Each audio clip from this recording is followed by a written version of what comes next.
Armenia Azerbaijan की जंग आपको अच्छे से याद होगी। वही आर्मीनिया जिसके सपोर्ट में भारत के गू खाने वाली कौम पूरी तरह से उतर गई थी। भारत के अंधभक्त और बीजेपी और मुस्लिम विरोधी पार्टियां और लोग आर्मीनिया को अपने जीजा जी समझकर फुल सपोर्ट कर रहे थे और गोदी मीडिया भी लगातार आप लोगों को और पूरी दुनिया को बेवकूफ बनाने के लिए गेम की वीडियो चला चला कर, यानी गेम की फुटेज का इस्तेमाल करके आर्मीनिया को जीतता हुआ दिखा रहा था। सिर्फ इतना ही नहीं दोस्तों, आर्मीनिया को इतना सपोर्ट किया जा रहा था बीजेपी के द्वारा और बीजेपी अंधभक्त गोबरखोरों के द्वारा। ये सभी लोग इतना सपोर्ट कर रहे थे आर्मीनिया को कि जब आर्मीनिया अजरबैजान को हरा देगा तो अजरबैजान में मोदी जी की और योगी जी की सरकार आएगी और योगी जी वहां के सीएम बन जाएंगे और यहां से एक प्राइवेट विमान में अंधभक्तों को चढ़ाया जाएगा और वहां पर भेज दिया जाएगा कि जाओ वहां की महिलाओं का बलात्कार करो, इज्जत लूटो और वहां पर मुसलमानों के घरों में आग लगा के रामराज कायम करो और भगवा झंडा लहराओ। लेकिन हुआ इसका दोस्तों उल्टा।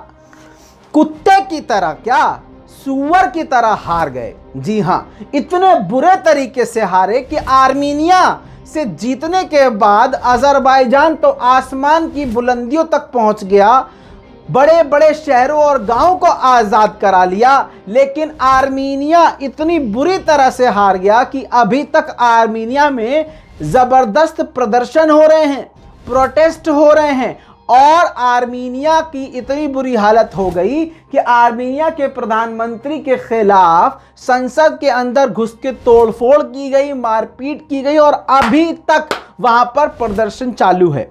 हालात ये हैं कि आर्मीनिया के प्राइम मिनिस्टर निकोल पाशियान के खिलाफ सैनिक भी हो गए हैं, सेना ने विद्रोह कर दिया है। हालात इससे ज़्यादा तब और ख़राब हो गए जब उनकी जान पर भी बन आई है।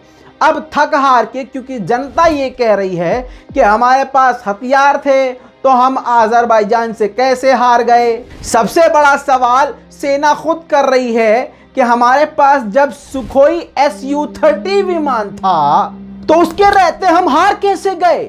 आखिर हमने अजरबैजान से हार कैसे मान ली जब हमारे पास सबसे ताकत सुखोई Su-30 फाइटर जेट मौजूद था, वो भी रशियन मेड। तो हम अजरबैजान के सामने कैसे हार मान सकते हैं।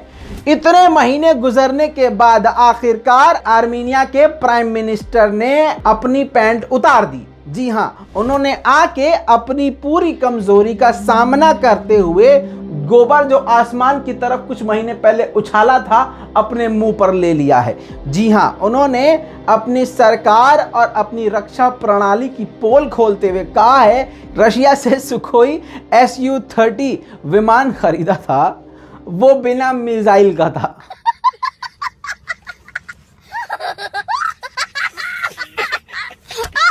मतलब सिर्फ और सिर्फ फाइटर जेट था, लेकिन उसमें लगने वाली मिसाइल नहीं थी। तो इस वजह से वो बुरी तरह से हार गए और उस विमान का इस्तेमाल नहीं कर पाए। साथ ही उनकी सेना इतनी कमज़ोर थी, यानी 20 से 22 साल की उम्र के बच्चे जो हमारे यहाँ PUBG खेलते हैं वो उनकी सेना में मौजूद थे। तो दोस्तों कुल मिला के उनको सपोर्ट करने वाले के मुंह पे ज़्यादा गोबर लगा। जिसको सपोर्ट कर रहे थे ये सारे गोबरखोर, उसने खुद कह दिया है कि बेटा हमारी ये है औकात, हम नहीं जीत सकते थे, हम नहीं लड़ सकते थे। फिलहाल अभी आर्मीनिया की हालत इतनी ख़राब है कि प्रधानमंत्री से अभी भी वहाँ पर रिज़ाइन मांगा जा रहा है और लगातार वहाँ पर प्रदर्शन जारी है। कैसा लगा गोबरखोरो? चलो टट्टी खाओ। जय हिंद।